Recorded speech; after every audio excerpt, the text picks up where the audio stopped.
Hey everyone, it is late at night and I am Norman. Without simply pointing at a clock, what is time?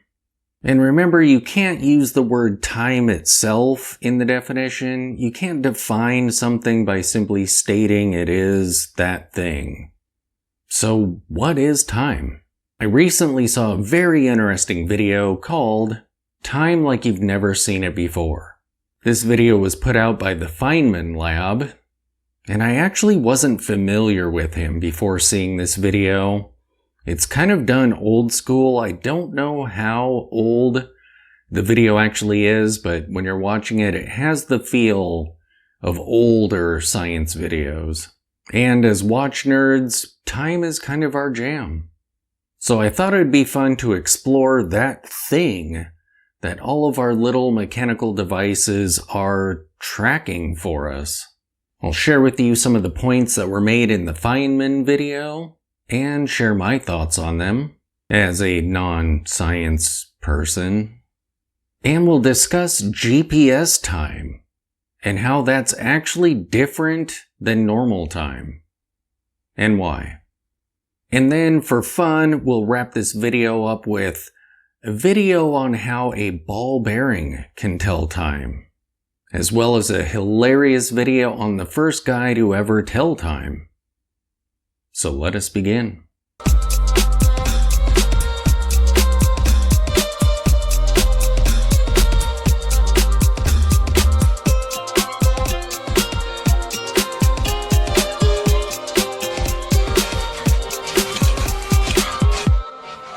So when people are asked what is time, oftentimes they'll just point to a clock and say that is time. But really that's a device that's designed to split up time into calculable, measurable pieces. It marks the passing of time. Let's look at time throughout history. The Babylonians chose to divide time into a base 60 system, which is still used today. That's where we get 60. The Mayans blended their religious ritual cycles with complex calendars that they devised. The two were intertwined. The Egyptians invented devices to mark the passage of time. They created water clocks and utilized sundials. These ancient civilizations viewed time not as a constant flow into the future, but as being cyclical. In ancient Greece, philosophers were asking questions about time itself. Plato thought that there were two realities, a reality of becoming and one of being, and that time was merely a reflection of the eternal, timeless reality upon our own. Becoming was the state of change, of moving from one state to another, whereas being must always be described in the present tense, because it is simply, well, being. It doesn't change and is eternal. So he touched on a truth about time. Time is change. Then there's Aristotle. He argues that while time is not identical to change, it is inextricably linked to it. In his words, time is not a kind of change, but that it is something dependent on change.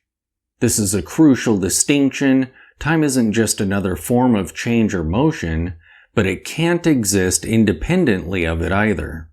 So he too was definitely onto something. And that brings up an interesting point. Without change, there is no time. I mean, how could there be? If nothing is changing, time is absolutely meaningless. And then we come to Newton. Newton believed that time is absolute. It is constant and unchanging. It doesn't matter where you are or what you are doing, time is simply the same everywhere. He likened it to a metronome. In his view, it is completely reliable. But reality, as it often is much messier. When time becomes a dimension. Albert Einstein completely destroyed Newton's idea of time. The theory of relativity was the exact opposite. First, special relativity in 1905, and then general relativity in 1915. According to Einstein, time was not a fixed backdrop against which events unfolded. Instead, it was woven into the very fabric of space, forming a four-dimensional entity known as spacetime. In special relativity, Einstein showed that the passage of time is relative. It depends on the motion of the observer. As you approach the speed of light, time slows down. This phenomenon, known as time dilation, has been confirmed repeatedly in experiments. Astronauts aboard fast-moving spacecraft, for instance, age ever so slightly less than their counterparts on Earth.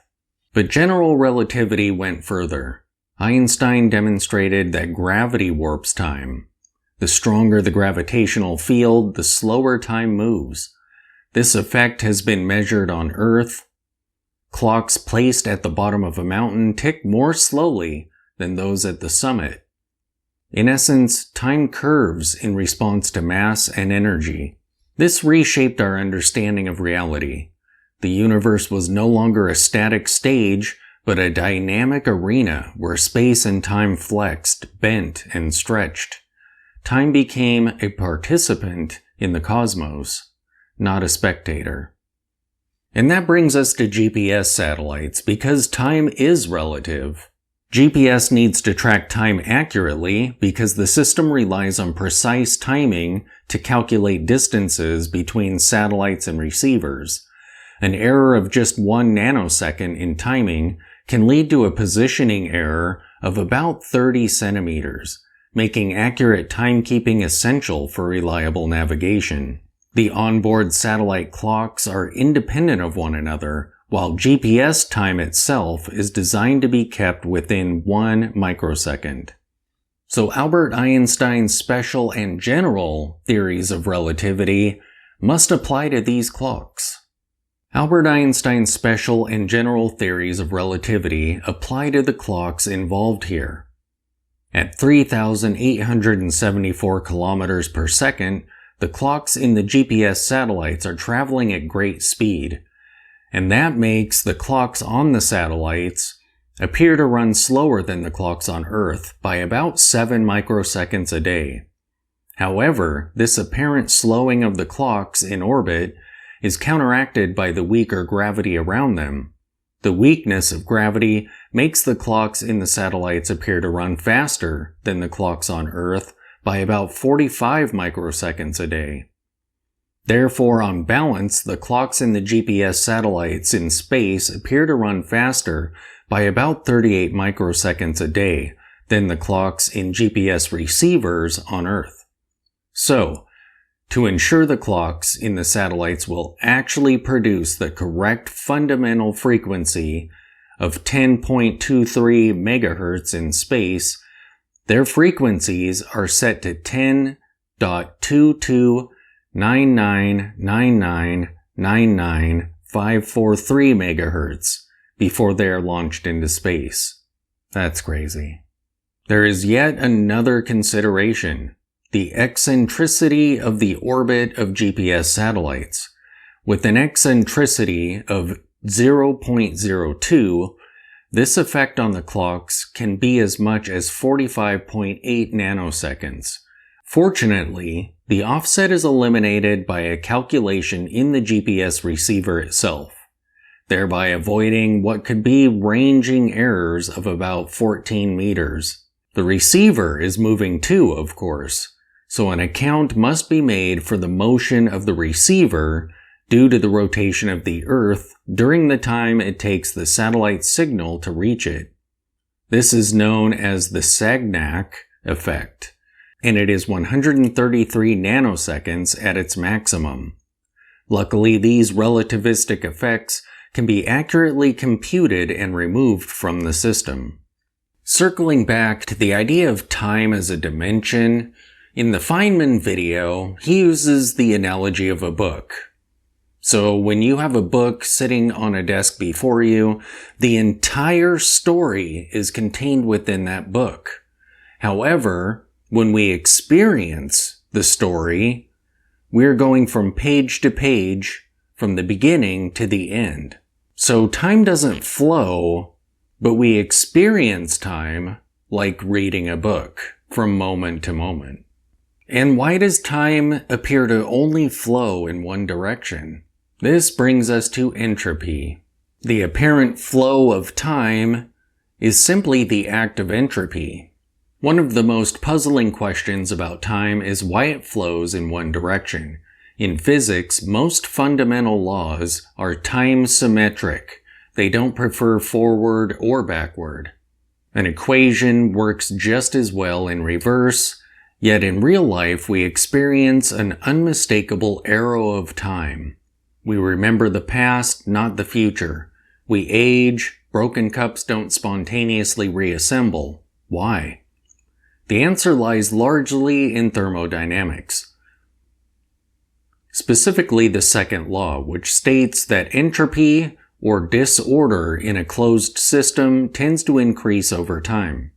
A neat room becomes messy, energy spreads out.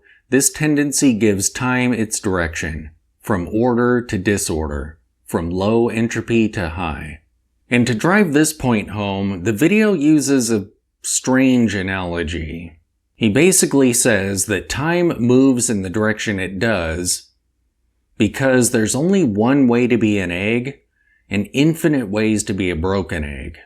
I mean, that makes sense, but it seems strange when I think about it as far as how time seems to flow. You obviously can't go from a broken egg to an intact egg, but that feels more like a statement of fact than an explanation of why we experience time the way that we do.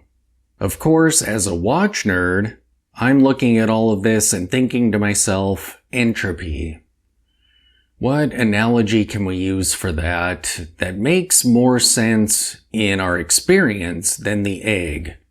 A mainspring. So in the beginning, a mainspring is full.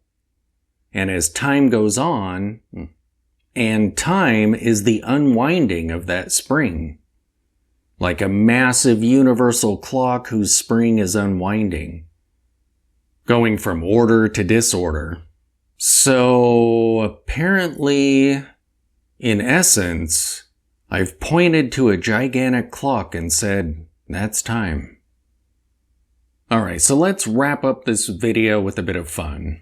Look at this clock. It uses a mainspring to shift the plate on which the ball bearing rolls, but the ball bearing running back and forth is the clock's pendulum, or balance wheel. This clock is more of a display piece than it is an accurate timepiece. The table must be level. The plate must start out level. The angle of the plate when it shifts must be the same on both sides. And the steepness of the bearing's fall must be calibrated as well. But one really cool thing about that clock is that mainspring must take forever to empty. Because it only ticks, that being the plate shifting, once every 30 seconds. And definitely be sure to check out this hilarious video of a guy telling time for the first time. So funny.